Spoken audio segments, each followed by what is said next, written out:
ఉప్పినంత ప్రేమ. ఎపిసోడ్ 142 హంతకురాలు. సంజుప్రియ, అభిరామ్ కలిసి పవిత్రకి bail ఇప్పించడానికి Panjagutta police station కి వచ్చారు. కాని ఆఫీసర్ అశ్విన్ రాజీవ్ మాత్రం పవిత్రను పోలీస్ కస్టడీ నుండి బయటికి పంపించడం కుదరదని చెప్పాడు. పవిత్రను ఇంకా ఈ కేసుకి మెయిన్ సస్పెక్ట్ గానే పరిగణిస్తున్నట్టు ఇప్పుడే తనను వదిలిపెట్టమని చెప్పాడు. అశ్విన్ రాజీవ్ గారు, మేము బెయిల్ కోసం చేయాల్సిన ప్రొసీజర్ను కరెక్ట్ గా ఫాలో అయ్యాము. బెయిల్ వచ్చేందుకు కావలసిన డబ్బును కూడా కట్టేశాము. మీరు తనకి బెయిల్ ఇవ్వకపోవడానికి చెప్పిన కారణం మరీ అన్రీజనబుల్ గా ఉంది. మధుశ్రీకి ఎలాగైనా బెయిల్ ఇవ్వాల్సిందే అని అభిరామ్ చాలా స్ట్రిక్ట్ గా మాట్లాడాడు. ఐఎమ్ సారీ మిస్టర్ అభిరామ్, కానీ victim Ravikumar family members already Madhushree మీద మర్డర్ కేసు ఫైల్ చేశారు. కాబట్టి తనను రిలీజ్ చేయకూడదని హయ్యర్ అఫీషియల్స్ నుండి చాలా స్ట్రిక్ట్ ఆర్డర్స్ పాస్ అయ్యాయి. ప్లీజ్ అర్థం చేసుకోవడానికి ట్రై చేయండి అంటూ ఆఫీసర్ అశ్విన్ రాజీవ్ వివరించాడు. అభిరామ్ మన సౌత్ ఇండియాలోనే బెస్ట్ లాయర్లలో ఒకడు. Even police officer Ashwin Rajeev కూడా అభిరామ్ ముందు తల వంచాల్సిందే. కానీ అతని చీఫ్ సత్యప్రకాష్ నుండి స్ట్రిక్ట్ ఆర్డర్స్ రావడంతో అశ్విన్ రాజీవ్ పవిత్రను పోలీస్ కస్టడీలోనే ఉంచాల్సి వచ్చింది. అయినా కోర్టులో తీర్పు వచ్చే వరకు ప్రతి ఒక్కరూ ఇన్నోసెంట్ అన్నట్టే కదా. సస్పెక్ట్ అయిన ప్రతి ఒక్కరూ క్రిమినల్ కావాల్సిన అవసరం లేదని మన కోర్టు చెప్తుంది. వాళ్లకు కూడా మిగతా వారిలాగే రైట్ టు ఫ్రీడమ్ ఉంటుంది. ఈ డీటెయిల్స్ గురించి నేను మీకు చెప్పాల్సిన అవసరం లేదనుకుంటా మిస్టర్ అశ్విన్ రాజీవ్ అంటూ అభిరామ్ చాలా సీరియస్ టోన్లో బదులు ఇచ్చాడు. అశ్విన్ రాజీవ్ బిహేవియర్ చూసి అభిరామ్కి చాలా ఫ్రస్ట్రేషన్ వచ్చింది. ఇంత చిన్న పాయిజన్ కేసుకి హైయర్ అఫీషియల్స్ నుండి స్ట్రిక్ట్ గా ఆర్డర్స్ రావడమేంటి? ఏదో తేడాగా అనిపిస్తుంది. చూస్తుంటే ఇది జస్ట్ ఒక యావరేజ్ కేసులా కనిపించడం లేదు. ఎవరికీ తెలియకుండా వెనక నుండి ఇదంతా నడిపిస్తున్నారు అనుకుంటూ అనుమానపడ్డాడు. అవును మిస్టర్ అభిరామ్, మీరు చెప్పింది నిజమే. కాని మాకు మధుశ్రీను రిలీజ్ చేయకూడదని ఆర్డర్స్ ఉన్నాయి. మేము మా ఆర్డర్స్ కి అగేన్స్ట్ గా వర్క్ చేయలేం. ఐఎమ్ రియలీ సారీ అంటూ అశ్విన్ రాజీవ్ బదులు ఇచ్చాడు. ఆఫీసర్ అశ్విన్ రాజీవ్ అభిరామ్ల ఆర్గ్యుమెంట్స్ విని సంజుప్రియ టయర్డ్ అయ్యింది. వెంటనే ఒక లెటర్ ను అశ్విన్ రాజీవ్ కి అందిస్తూ, మిస్టర్ అశ్విన్, ఐఎమ్ సంజుప్రియ. ఇది మా బాస్ నుండి మీకు గ్యారంటీ లెటర్. కనీసం ఇప్పుడైనా మధుశ్రీకి బెయిల్ ఇప్పించండి అని సంజు చెప్పింది. గ్యారంటీ లెటర్ ను చూసి అశ్విన్ రాజీవ్ షాక్ అయ్యాడు. వెంటనే ఆ లెటర్ ను తీసుకుని ఓపెన్ చేసి గ్లోబల్ రేడియంట్ ఎంటర్టైన్మెంట్ సీఈఓ అయిన విజయ్ సిగ్నేచర్ ఉండడం చూసి ఆశ్చర్యపోయాడు. అంతే, ఈ ఒక్క సిగ్నేచర్ చాలు పవిత్రకి బెయిల్ రావడానికి. వావ్, ఇంత పవర్ఫుల్ వ్యక్తి దగ్గర నుండి గ్యారంటీ లెటర్ వస్తే ఏదైనా పాసిబులే అవుతుంది అని మనసులో అరుచుకుంటూ వాళ్ళిద్దరినీ వెయిట్ చేయమని చెప్పి లెటర్ను చీఫ్ కి చూపించడానికి వెళ్లాడు. అశ్విన్ రాజీవ్ లెటర్తో పాటు చీఫ్ దగ్గరికి వెళ్లిపోగానే అభిరామ్ సంజుప్రియ వైపు ఆశ్చర్యంగా చూస్తూ, నీ దగ్గర గ్యారంటీ లెటర్ ఉన్నప్పుడు అప్పుడే ఇవ్వకుండా ఇంతవరకు ఎందుకు తీసుకొచ్చావు అని అడిగాడు. ఎందుకంటే మన బాస్కి నువ్వు నీ జాబ్ ఎంత బాగా చేస్తావో తెలుసుకోవాలనుందట. అందుకే ముందు ఛాన్స్ నీకివ్వమన్నారు. నీ వల్ల కానప్పుడు ఈ లెటర్ను యూజ్ చేయమన్నారు. ఎలాగో నీకు చాలా పెద్ద అమౌంట్ ఇస్తున్నారు కదా శాలరీలాగా, ఆ మాత్రం టెస్టింగ్ తప్పనిసరి అంటూ నవ్వుతూ సమాధానం చెప్పింది సంజుప్రియ. ఇలాంటి సిచ్యువేషన్లో కూడా వీళ్ళిద్దరూ ఇలా చేయడం చూసి అభిరామ్ షాక్ అయ్యాడు. రే విజయ్, నీ పని అయిపోయింది చూడు అంటూ మనసులో గట్టిగా అరిచాడు. ఒక 10 నిమిషాల తరువాత ఆఫీసర్ అశ్విన్ రాజీవ్ పవిత్రతో కలిసి బయటికి వచ్చాడు. పవిత్రని చూడగానే మధుశ్రీ అంటూ సంజుప్రియ తన దగ్గరకు పరిగెత్తుకుంటూ వెళ్ళింది. పబ్లిక్ లో ఉన్నప్పుడు సంజు పవిత్రను ఆమె స్టేజ్ నేమ్తోనే పిలుస్తుంది. సంజు అంటూ వీక్ వాయిస్ తో పిలుస్తూ సంజుప్రియను హక్ చేసుకుంది పవిత్ర. తననిక్కడ చూశాక పవిత్ర చాలా మూవ్ అయ్యింది. కాని సంజుతో పాటు అభిరామ్ ఉండడం కూడా గమనించాక కన్ఫ్యూజ్డ్ గా, మిస్టర్ అభిరామ్, మీరేంటిక్కడా అని అడిగింది. అభిరామ్ అతని కనుబొమ్మలు ఎగరేస్తూ, ఓ నేనా, నేను కొన్ని వెజిటబుల్స్ కొనడానికి మార్కెట్కి వెళ్తుంటే ఇక్కడ జస్ట్ కొద్దిసేపు ఆగాను అంతే అంటూ వెర్రిగా సమాధానమిచ్చాడు. అభిరామ్ ఆన్సర్కి పవిత్రకి ఎలా రెస్పాండ్ అవ్వాలో అర్థం కాలేదు. అతను నిజం చెప్తున్నాడో జోక్ చేస్తున్నాడో కూడా అర్థం కాక మౌనంగా ఉండిపోయింది. సంజుప్రియ అభిరామ్ వైపుకి కోపంగా చూసి మళ్లీ ముఖం మీద చిరునవ్వుతో పవిత్ర వైపుకి తిరిగి, మధుశ్రీ, మిస్టర్ అభిరామ్ నాకు మంచి ఫ్రెండ్. నేను తనను నీకు హెల్ప్ చేయడానికి రమ్మని పిలిచాను. ఇప్పుడు నువ్వు ఓకే కాబట్టి ముందిక నుండి వెళ్ళిపోదాం. నేను నీకు తర్వాత అన్ని విషయాలు చెప్తాను అని చెప్పింది. పవిత్ర అభిరామ్ సంజు వైపుకి చూస్తూ, ఐఎమ్ రియలీ సారీ, నా వల్ల మళ్లీ మీరు ట్రబుల్స్ లో ఇరుక్కుంటున్నందుకు అని సిన్సియర్గా చెప్పింది. పవిత్రకి బెయిల్ రాగానే అభిరామ్ గ్లోబల్ రేడియంట్ ఎంటర్టైన్మెంట్ కి రిటర్న్ అయ్యి విజయ్కి ఇన్ఫార్మ్ చేశాడు. పవిత్రకి ఇంకా రవికుమార్ చనిపోయిన విషయం తెలీదు. సంజుప్రియ పవిత్రను తీసుకుని వాళ్ల కంపెనీ అయిన మధులత ఎంటర్టైన్మెంట్ కి బయలుదేరింది. మధులత ఎంటర్టైన్మెంట్ కంపెనీ ముందు చాలా మంది జనాలు కూర్చుని ఉన్నారు. కొందరు రవికుమార్ కుటుంబ సభ్యులైతే మరికొందరు ఫ్రెష్ న్యూస్ కోసం ఎదురు చూస్తున్న రిపోర్టర్స్. పవిత్ర సెలబ్రిటీ వ్యాన్ నుండి బయటికి దిగడం చూడగానే అక్కడ కూర్చున్న మీడియా వాళ్లు, రవికుమార్ ఫ్యామిలీ మెంబర్స్ అందరూ పవిత్ర వైపుకి పరిగెత్తుకుంటూ వచ్చారు. హే, అదిగో మధుశ్రీ! మధుశ్రీ, నువ్వు మా రవిబాబుని చంపేశావు. నిన్ను చంపే వరకు మేం వదిలిపెట్టము. మా బాబు ఆత్మ శాంతించాలంటే నువ్వు చచ్చిపోవాలి. మధుశ్రీ, నువ్వు మర్డరర్ అని అనుకోలేదు. నువ్వు చేసిన పనికి నీ చావు ఎంత భయంకరంగా ఉంటుందో తెలుసా అంటూ రవికుమార్ ఫ్యామిలీ మెంబర్స్ అందరూ తోడేలలా మారి మాటలతో చిత్రవధ చేస్తున్నారు. రిపోర్టర్స్ అందరూ కెమెరాలతో నిల్చుని ఫోటోలు వీడియోలు తీసుకుంటూ ఫస్ట్ హ్యాండ్ ఇన్ఫర్మేషన్ కోసం ఎదురుచూస్తున్నారు.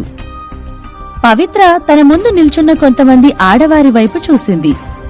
వాళ్లంతా చూడడానికి కళ్ల నిండా కోపంతో ఆమెను కొట్టడానికి రెడీగా ఉన్నట్టు కనిపిస్తున్నారు. అదృష్టవశాత్తు సంజుప్రియ పవిత్రతోనే ఉంటూ తనను వాళ్ళందరి నుండి ప్రొటెక్ట్ చేస్తుంది. ఇక ఈ అవకాశాన్ని పోగొట్టుకోకూడదని అనుకుని రిపోర్టర్స్ అందరూ వారి మైక్లను పవిత్ర ముఖం ముందర పెట్టి ఇంటర్వ్యూ చేయడం మొదలుపెట్టారు. మధుశ్రీ, రవికుమార్ హాస్పిటల్లో చనిపోయాడు. దీని గురించి నీకేమైనా తెలుసా? ప్రాప్ మాస్టర్ రవికుమార్ చావు మీద మీ స్పందనేంటి? మధుశ్రీ, నువ్వు రవికుమార్ను ఎందుకు చంపాలని అనుకున్నావు? నీకు రవికుమార్కి సంబంధమేంటి? మధుశ్రీ, రూమర్స్ ప్రకారం రవికుమార్ నీ ఎక్స్ బాయ్ ఫ్రెండ్ అని, తన వల్ల నీకు చాలా ట్రబుల్స్ వస్తున్నాయని విన్నాను. అందుకే అతని మీద కోపంతో అతనికి పాయిజన్ ఇచ్చి ఫైనల్ గా చంపేశావా? అలా అయినా అతని నుండి ఎస్కేప్ అవ్వచ్చని అనుకుని ఇలా చేశావా? మధుశ్రీ, ఏదో ఒకటి చెప్పు. నువ్వు మాకు ఎక్స్ప్లెనేషన్ ఇవ్వాల్సిందే, లేదంటే మేమిక్కడి నుండి వెళ్లే ప్రసక్తే లేదు అంటూ రిపోర్టర్స్ అందరూ హడావిడి చేశారు. ప్రతి ప్రశ్న గుణపంలా పవిత్ర గుండెల్లో గుచ్చుకుంది. ఈ ప్రశ్నలు విన్నాక పవిత్ర షాక్ అయిపోయింది. ఏంటి, రవికుమార్ చనిపోయాడా? హాస్పిటల్లో సడన్ గా చనిపోయాడా? కానీ రవికుమార్ అవుట్ ఆఫ్ డేంజర్లో ఉన్నాడని చెప్పారు కదా.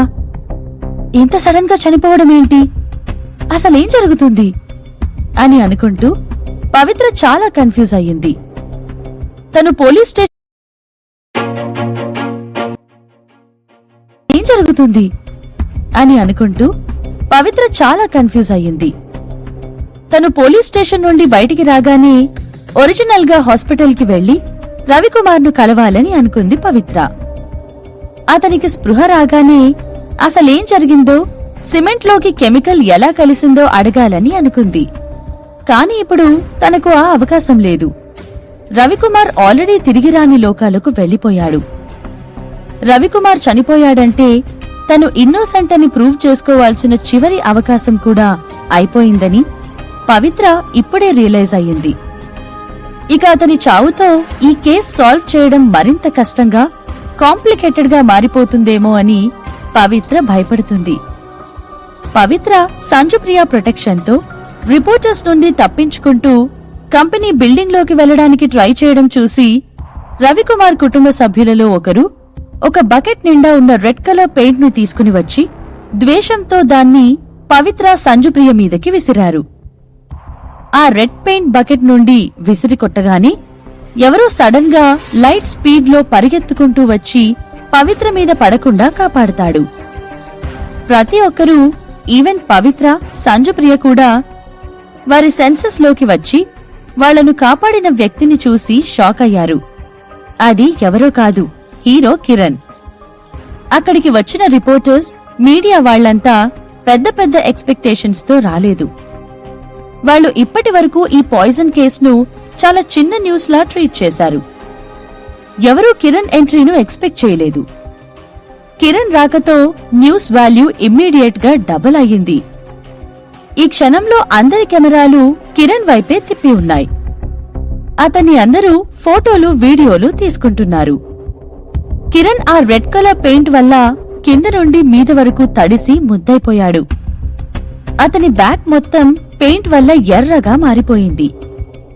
ఈవెన్ అతని ముఖం కూడా కొంత రెడ్ కలర్ పెయింట్ చిందడం వల్ల ఎర్రగా మారిపోయింది. ఈ బ్రైట్ రెడ్ కలర్ పెయింట్ చూడ్డానికి బ్లడ్ లా కనిపిస్తుంది. ఈ క్షణంలో కిరణ్ చూడడానికి రక్తంతో నిండిన ఒక హంతకునిలాగా కనిపిస్తున్నాడు. కిరణ్ అతని వైపు పాయింట్ అయి ఉన్న కెమెరాలను ఇగ్నోర్ చేస్తూ మెల్లగా వెనక్కి తిరిగాడు. రవికుమార్ ఫ్యామిలీ మెంబర్స్ వైపుకి కోపంగా చూస్తూ, ఇప్పుడే బకెట్ నిండా పెయింట్ తో పవిత్రను హర్ట్ చేయడానికి ట్రై చేసిన లేడీ వైపుకి తిరిగి, చేయండి, మీకు నచ్చినట్టుగా చేయండి, మీకు తోచినట్టు ప్రవర్తించండి. ఎక్కువ ట్రబుల్ క్రియేట్ చేయడం మీ అందరికీ ఇష్టమే కదా. కాని నేను చెప్తున్నాను వినండి, ఈరోజు జరిగిన దానికి మొత్తం బాధ్యత మీరే వహించాలి. అసలు మధుశ్రీకి రవికుమార్ చావుకి సంబంధం ఏమిటి? అతని చావుకి మధుశ్రీ ఎందుకు బాధ్యురాలు కావాలి? పోలీసులు వాళ్ళ ఇన్వెస్టిగేషన్ను ఇంకా పూర్తి చేయలేదు. కేస్ కోర్టుకి కూడా వెళ్లలేదు. కాని అప్పటికే మీరందరూ మీకు నచ్చినట్టుగా ఊహించుకుంటూ మధుశ్రీని హంతకురాలు చేద్దామని చూస్తున్నారా? మధుశ్రీ మీద ఇలా నిందలు వేయడానికి మీకేం ఎవిడెన్స్ ఉంది? ఏ ఆధారాలతో ఇంత ధైర్యంగా గొడవకు దిగారు? రవికుమార్ చావు అనుకోకుండా జరిగిందో, ప్లాన్ ప్రకారం ఎవరైనా చేశారేమో అన్నది ఏదో ఒక రోజు బయటపడుతుంది. నిజం ఖచ్చితంగా ఎప్పుడో ఒకప్పుడు తెలుస్తుంది. మీడియా మిత్రులారా, మీ కెమెరాలకు ఇక్కడున్న వారందరి వైపుకి పాయింట్ చేసి వీళ్ల ముఖాలను రికార్డ్ చేయండి. అంతేకాదు, వీళ్లు ఈరోజు ఏం చేశారో కూడా అన్నీ నోట్ చేసుకుని పెట్టండి. నిజం తెలిసిన రోజు ఎవరైతే మధుశ్రీని అవమానంగా నిందలు వేస్తూ బాధ పెట్టారో వాళ్లందరూ తనకు క్షమాపణలు కోరాలి. ఆ రోజు తొందరలోనే వస్తుందని నేను నమ్ముతున్నాను అంటూ కిరణ్ చాలా అగ్రెసివ్ గా, ఎమోషనల్ గా చెప్పాడు. కిరణ్ మాటలకు అక్కడున్న వారంతా మెయిన్ గా కావాలనే ట్రబుల్ క్రియేట్ చేయాలని అక్కడికి వచ్చిన వారంతా స్టన్ అయ్యారు. ఇన్ఫాక్ట్ అక్కడ ఉన్న రవికుమార్ కుటుంబ సభ్యులలో సగం మంది రవికుమార్ కి సంబంధించిన వాళ్లే కాదు. వాళ్లు కావాలనే పవిత్రను చిక్కుల్లో ఇరికించడం కోసం ఇలా వచ్చి ముసుగులో దాక్కొని అంతా చేస్తున్నారు. ఉప్పినంత ప్రేమ episode 143 short break. Kiran sudden గా చాలా ఎమోషనల్ గా, కాన్ఫిడెంట్ గా చెప్పడం చూసి అందరూ షాక్ అయ్యారు. ఉన్నట్టుండి సీన్లోకి కిరణ్ రావడమే అందరికీ ఒక పెద్ద షాక్. అందులో అతని మాటలు ఇంకా ఆశ్చర్యాన్ని కలిగించాయి. మధులత ఎంటర్టైన్మెంట్ ముందు డిమాండ్ కోసం నిల్చున్న వారిలో సగం మంది మీరా మనుషులే ఉన్నారు. వాళ్లు కావాలనే పవిత్రను చిక్కుల్లో పడేయడానికే రవి కుటుంబ సభ్యులు అన్న ముసుగులో అక్కడికి వచ్చారు. పవిత్రను కాపాడ్డం కోసం మాట్లాడిన కిరణ్ మాటలు పవిత్రను కూడా కదిలించాయి. కిరణ్, నువ్వు ఇక్కడికి వచ్చి నాతో పాటు మళ్లీ స్కాండల్లో ఇరుక్కున్నావు. ఇది మంచి ఐడియా అనిపిస్తుందా? ఇక ఈ మీడియా వాళ్లు మళ్లీ వాళ్లకు నచ్చినట్టు రాయడం మొదలు పెడతారు. ఇప్పుడు నీ ఫ్యాన్ గర్ల్స్ నన్ను బతకనిస్తారనుకుంటున్నావా అంటూ మనసులో దిగులుగా అనుకుంది. అందరూ కిరణ్ మాటలను ప్రాసెస్ చేసుకుంటూ షాక్ లో ఉండగా సంజుప్రియ అదే ఛాన్స్ అనుకుని పవిత్రను కంపెనీ లోపలికి తీసుకుని వెళ్ళింది. కిరణ్ కూడా కొద్దిసేపు తర్వాత వాళ్లను ఫాలో అయ్యాడు.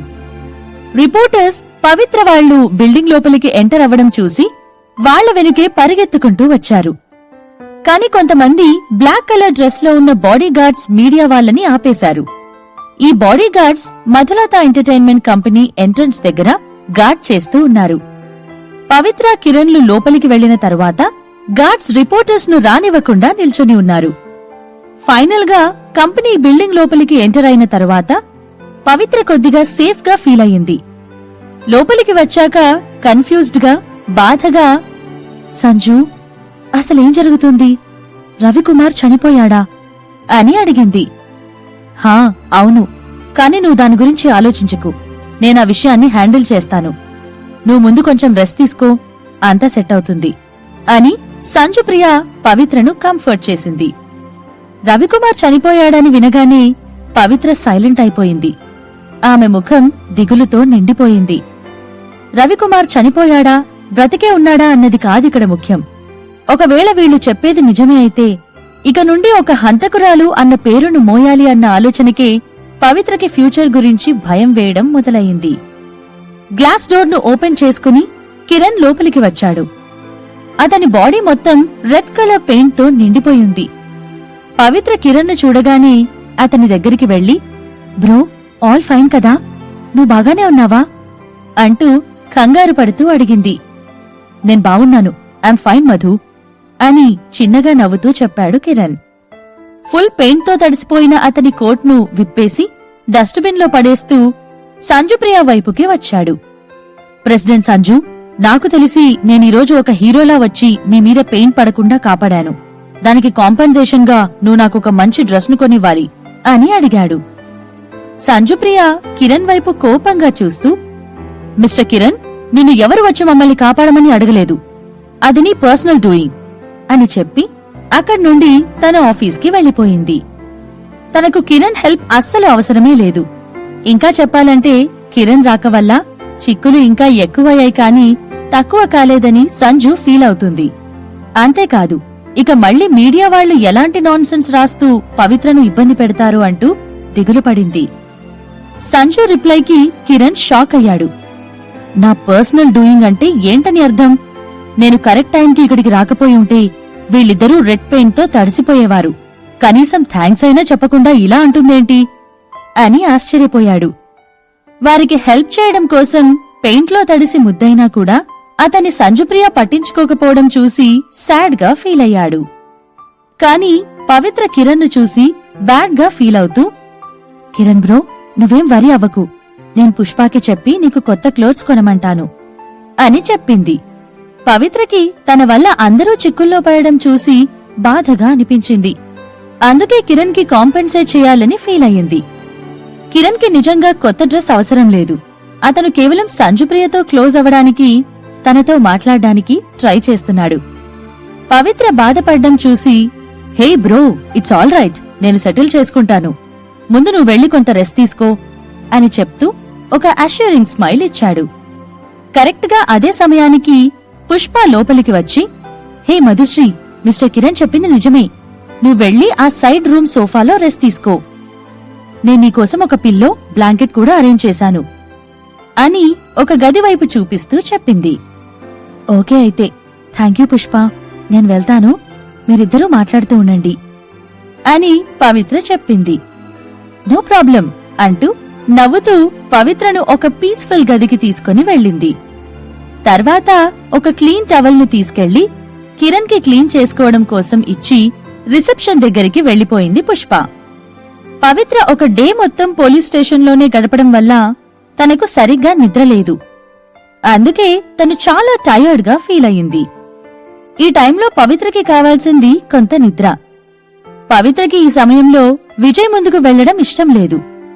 విజయ్ తనున్న పరిస్థితిని చూసి కంగారు పడతాడని ఆలోచించి పుష్ప ఆఫర్ను యాక్సెప్ట్ చేసి నిద్రపోవడానికి సోఫాలో వెళ్లి కూర్చుంది. మంచి రెస్ట్ తీసుకున్న తర్వాత ఇంటికి వెళ్లాలని డిసైడ్ అయ్యి హాయిగా నిద్రపోయింది. చీకటి పడగానే సిటీ మొత్తం లైట్స్ తో వెలిగిపోతుంది. పవిత్ర నిద్ర నుండి మేల్కునేసరికి ఆకాశం చీకటిగా మారిపోయింది. మబ్బులు చందమామ వెనకాల దాక్కుని వెన్నెలను కురిపిస్తున్నాయి. పవిత్ర చల్లటి గాలికి నిద్రలేచి తన మీద కప్పుకున్న బ్లాంకెట్ ను తీసి ఫోల్డ్ చేసి పక్కన పెట్టింది. పవిత్ర తను పడుకున్న సోఫాను నీట్ గా సర్ది ఆ రెస్టింగ్ రూమ్ నుండి మెల్లగా బయటికి వచ్చింది. రిసెప్షన్ డెస్క్ దగ్గర పుష్ప ఇంకా ఓవర్ టైం వర్క్ చేయడం చూసి, పుష్ప, నువ్వు వెళ్ళిపోలేదా ఇంకా వర్క్ చేస్తూనే ఉన్నావేంటి అని అడిగింది. పుష్ప పవిత్ర వాయిస్ వినగానే ఫ్రంట్ డెస్క్ నుండి బయటికి నడుచుకుంటూ వస్తూ, ఓ మధుశ్రీ, నువ్వు నిద్ర లేచావా? ప్రెసిడెంట్ సంజు ఇంకా వర్క్ చేస్తుంది, అందుకే నేను కూడా వర్క్ చేస్తున్నాను. Over work. నిద్ర బాగా పట్టిందా? ఇప్పుడు బాగా ఫీల్ అవుతున్నావా అంటూ నవ్వుతూ అడిగింది. హా, గుడ్ అని పవిత్ర బదులు ఇచ్చింది. కాని పుష్ప వాళ్లు ఓవర్ టైం వర్క్ చేయడం చూసి షాక్ అయింది. నిజం చెప్పాలంటే అసలు ఈ కంపెనీ కోసం ఓవర్ టైం వర్క్ చేయాల్సిన అవసరమే లేదని పవిత్ర ఫీల్ అవుతుంది. ఎందుకంటే ఇది చాలా చిన్న కంపెనీ. ఇందులో ఒక 10 మంది కన్నా ఎక్కువ ఎవ్వరూ లేరు. కాబట్టి ఎక్కువ వర్క్ కూడా ఉండదు. అలాంటిది ఓవర్ వర్క్ చేయాల్సిన అవసరమేంటి అంటూ పవిత్ర ఆశ్చర్యపడుతుంది. మధుశ్రీ, నువ్వు నిద్ర లేవగానే ప్రెసిడెంట్ సంజు నిన్ను తన ఆఫీస్కి రమ్మని చెప్పింది అని పుష్ప చెప్పగానే, అలాగే అంటూ ఒక చిన్న చిరునవ్వుతో పవిత్ర సంజు ఆఫీస్ వైపుకి నడిచింది. స్ట్రెయిట్ గా సీఈఓ ఆఫీస్ వైపుకి వెళ్లి లోపలికి ఎంటర్ అయ్యే ముందు డోర్ను నాక్ చేస్తూ, సంజు, నన్ను పిలిచావంట కదా అని అడిగింది పవిత్ర. హే పవి, రా, లోపలికి వచ్చి కూర్చో అంటూ తన ముందున్న ఖాళీ సీట్ వైపు చూపిస్తూ చెప్పింది సంజుప్రియ. పవిత్ర మెల్లగా నడుచుకుంటూ వెళ్లి సంజు ముందర కూర్చొని తను ఏం మాట్లాడుతుందా అని ఎదురుచూస్తుంది. రవికుమార్ కేసు అవడం వల్ల ఇకపై నువ్వు హీరో సినిమాకి వర్క్ చేయాల్సిన అవసరం లేదు. ఇప్పటివరకు నువ్వు వర్క్ చేసిన డేస్ అన్నిటికీ వాళ్లు పేమెంట్ పంపించారు.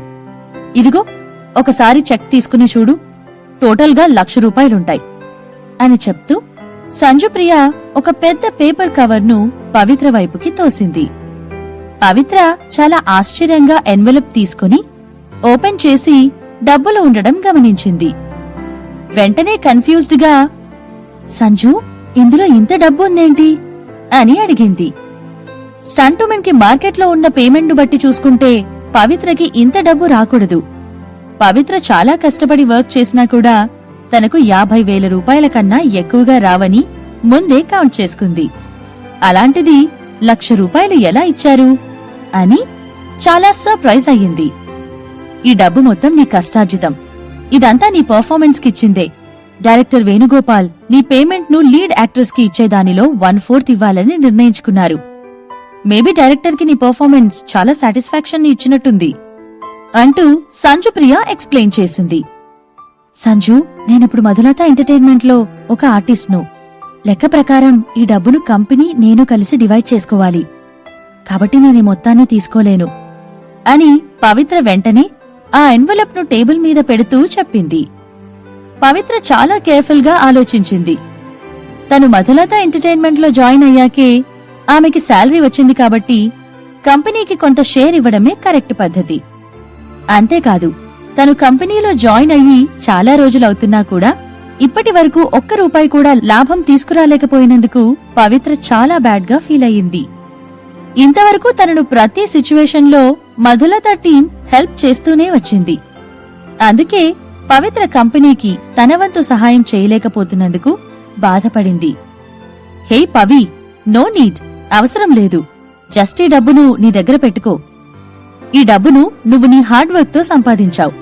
నువ్వు పెద్ద స్టార్ అయ్యి ఫేమస్ అయినప్పుడు కంపెనీ మొత్తం నీ మీదే ఆధారపడి ఉంటుంది. ఆ టైంలో నీ వంతు హెల్ప్ మన కంపెనీకి ఇస్తే చాలు అని నవ్వుతూ చెప్పింది సంజుప్రియ. పెద్ద స్టార్ అవ్వాలి, ఫేమస్ అవ్వాలి అన్న ఆలోచన పవిత్రకి ఈ క్షణంలో లేదు. అదృష్టవశాత్తు బెయిల్తో బయటికి వచ్చినందుకు కొంత సంతోషంగా ఉన్నా తన ఫ్యూచర్ ఇప్పుడు గెస్ చేయలేని విధంగా అన్సర్టన్ గా ఉంది. ఎప్పుడు ఏం జరుగుతుందో తెలియని పరిస్థితిలో ఉంది పవిత్ర. అందుకే తనకు పెద్ద స్టార్, ఫేమస్ అయినట్టు ఊహించుకునే శక్తి కూడా లేదు. సంజుప్రియ పవిత్ర ఏదో ఆలోచించడం చూసి, పవి, పర్లేదు, ఈ డబ్బును నీ దగ్గర పెట్టుకో. ఇప్పుడు మన కంపెనీకి కావలసిన ఫండ్స్ ఉన్నాయి.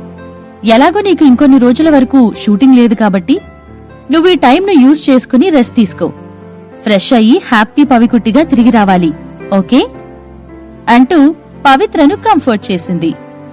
హీరో సినిమా లీడ్ యాక్ట్రెస్ మీరా సెట్ కి మళ్లీ తిరిగి వచ్చిందని సంజుప్రియ తెలుసుకుంది. సో ఇకపై పవిత్ర అవసరం లేదని, తన కాంట్రాక్ట్ పూర్తయిందని డైరెక్టర్ వేణుగోపాల్ పేమెంట్ ను సెటిల్ చేసి కిరణ్ తో మధులత ఎంటర్టైన్మెంట్ కి సెండ్ చేపించాడు. అంతేకాదు ఈ న్యూస్ చూశాక ఇద్దరు మిత్రులు సినిమా డైరెక్టర్ విక్రమ్ కుమార్ కూడా పవిత్రను ఒక 15 రోజుల వరకు రెస్ట్ తీసుకోమని, షూటింగ్ మెల్లగా ప్రొసీడ్ అవ్వొచ్చని లెటర్ రాశాడు. పవిత్ర ఒక మర్డర్ కేసులో ఇన్వాల్వ్ అయి ఉందని తెలిసి ఈ 2 సినీ టీం మెంబర్స్ తన్ను హైర్ చేసుకోవడానికి భయపడుతున్న విషయం చాలా క్లియర్ గా అర్థమవుతుంది. ఒకవేళ రవికుమార్ కేసు తొందరగా సాల్వ్ అవ్వకపోతే తను అఫీషియల్ గా డిబట్ చేసేలోపే ఆమె యాక్టింగ్ కెరియర్ కి ఎండ్ కార్డ్ పడుతుందేమో అని పవిత్ర భయపడింది. ఇక ఈ యాంగిల్లో ఆలోచిస్తే పవిత్రకి సడన్ గా భయం పెరిగి, సంజు, మన కంపెనీ నెక్స్ట్ ప్రెస్ కాన్ఫరెన్స్ ఎప్పుడు పెడుతుంది అని అడిగింది. 3 రోజుల తర్వాత ప్రెస్ కాన్ఫరెన్స్ అరేంజ్ చేయాలని మేం డిసైడ్ అయ్యాము. దానికి సంబంధించిన అరేంజ్మెంట్స్ అన్నీ అయ్యాక నేను నిన్ను కాంటాక్ట్ చేస్తాను. నువ్వు అప్పటి వరకు రెస్ట్ తీసుకో. ఈ విషయం గురించి కంగారు పడకు పవి. నీ మీద వచ్చిన ఈ మర్డరర్ అనే పేరును తుడిచేయడానికి మేమంతా చాలా కష్టపడుతున్నాం.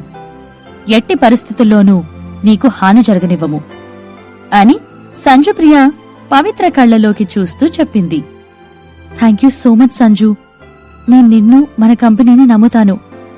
నేను కూడా నా మీద వచ్చిన నిందను తుడిచేందుకు ప్రయత్నిస్తాను. ఇక నేను వెళ్తున్నా, బాయ్ అని చెప్పి చైర్లో నుండి నిల్చుంది. ఓకే పవి, జాగ్రత్తగా వెళ్ళు. పుష్పాన్ని తోడుగా తీసుకుని వెళ్ళు. ఒంటరిగా వద్దు.